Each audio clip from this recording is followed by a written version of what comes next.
F31.81,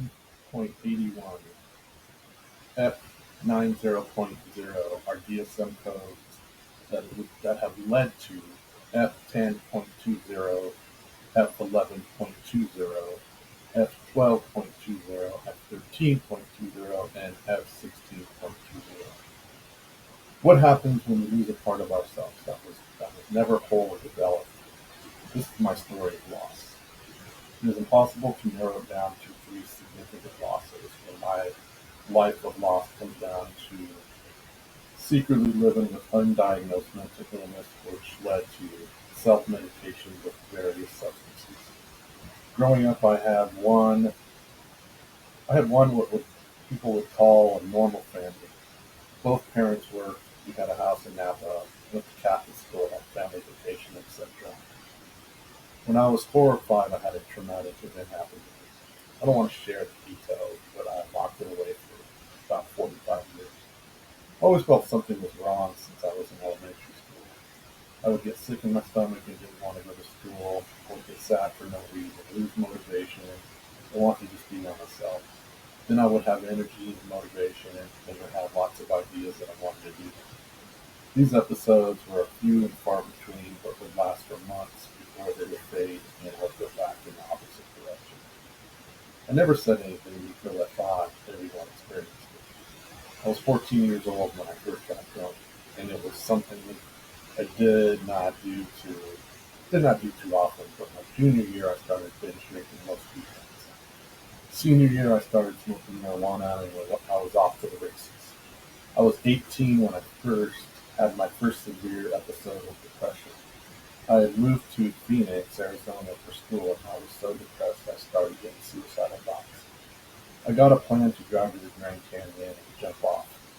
I got there and I was looking down and started to think of family and friends and decided not to. However, I was still extremely depressed. At this time, I was smoking a lot of weed and drinking almost every morning. I eventually moved back home and did a semester at the JC when hypomania came back, and I applied and got accepted to Arizona State. So back to Phoenix, or Tempe, I went to. I started my fall semester and the depression came back and I take home. Rinse and repeat. And at this time, I had lost all motivation and self-esteem and self-respect for myself. I got a job at a restaurant, and this is when I got new friends and started to use new drugs as well as still smoking weed and drinking alcohol. In 1996, I moved to San Diego and got really depressed again, but this time I went to a doctor and was given program. They didn't do a formal evaluation, just gave me pills. From that time, I progressed in my substance use and was using various substances. Along the way, I didn't realize what I was losing. It was friends, relationships, money, car, freedom, the house. As this time went on, I thought I was losing all motivation to grow up and have my whole motivation was just about getting high, partying, and being hypersexual. I ruined a lot of relationships by cheating and not being present. After being arrested for transportation, I was forced to go to rehab program, which was a joke because no assessment was ever done, and all I did was sit in groups and hear people talk about their drug stories. We call them war stories. However, I did stop using my drugs of choice, which were Norcos, benzos, and ecstasy. However, I still had a major issue which was not being treated properly. I spent the next 12 years battling, but in 2010, I was not formally diagnosed with my main problem, but I was diagnosed without evaluation with being ADD, and I was given meds. Once I took the med, my mind slowed down and my mood got better. I was stable. However, I still had something which was being improperly treated. I was still struggling. I got married during this time to my current wife. She had difficulty dealing with my mental illness and she almost divorced me because I was not home alive because I was working and driving Uber in the city for long hours. In this time, I acquired two psychiatrists because they were not listening to me. I had a hypomanic episode in 2019, and this is when I did the research and knew I was bipolar.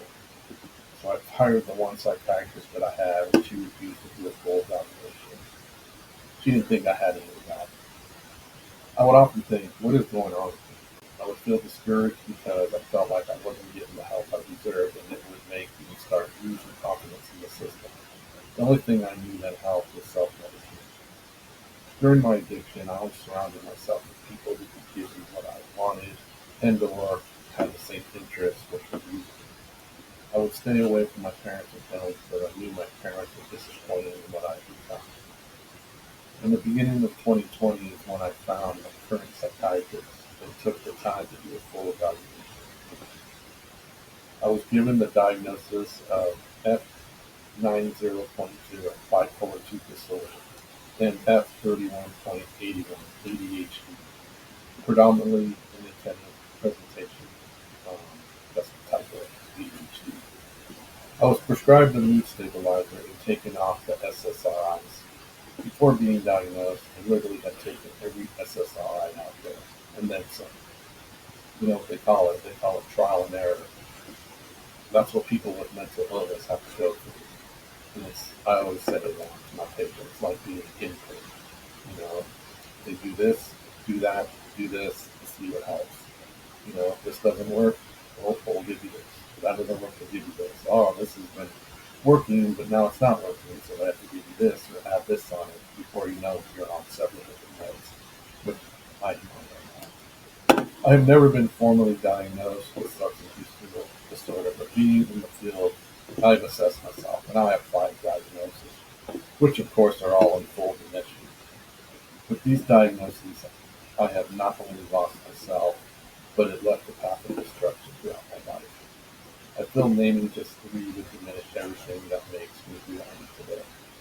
I feel my unfinished business is processing what happened, which I realize I have not done because I really don't know who I am because my life is shrouded in their purposes. It is really overwhelming. I need to practice what I preach. What I when I am facilitating groups, I often say, when something is overwhelming, break it down into small, manageable things, and eventually the goal will be reached.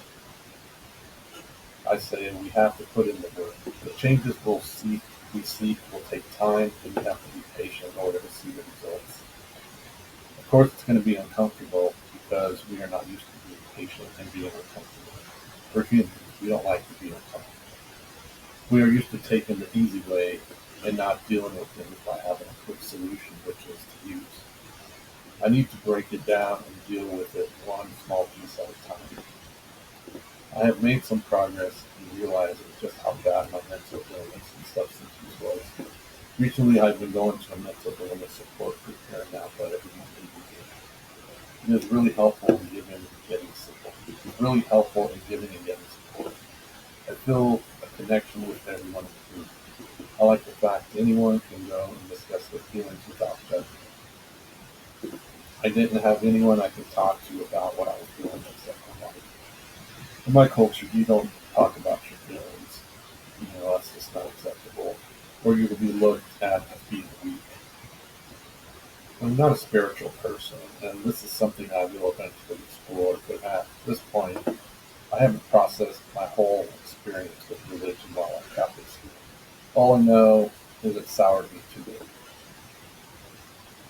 As of now, my main coping skills are music, going to concerts, exercising, reading, traveling when I can, being with my wife, kid, and dogs.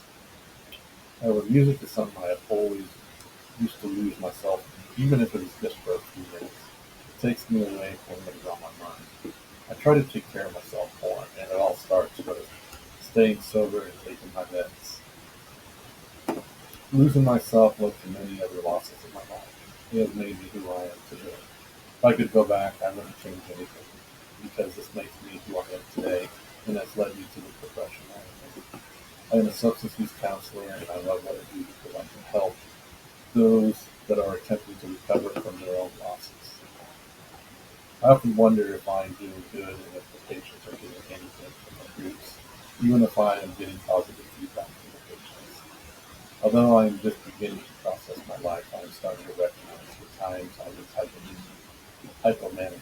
I always knew I was depressed, but it was the mania I was unaware of at the time.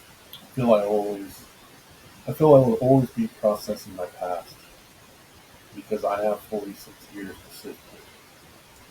I feel these experiences make me a better person in not only my profession, but in other aspects of life. When someone is going through a crisis, I am able to empathize what I feel like it is to be in a state of mind where you are confused and not feeling that anyone can help you.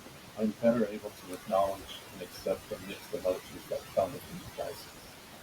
In the end, I feel I have been focusing on the loss that can be controlled, but there is still a long way to go. I am trying to find ways to build my life in a sense of self, I feel I never have.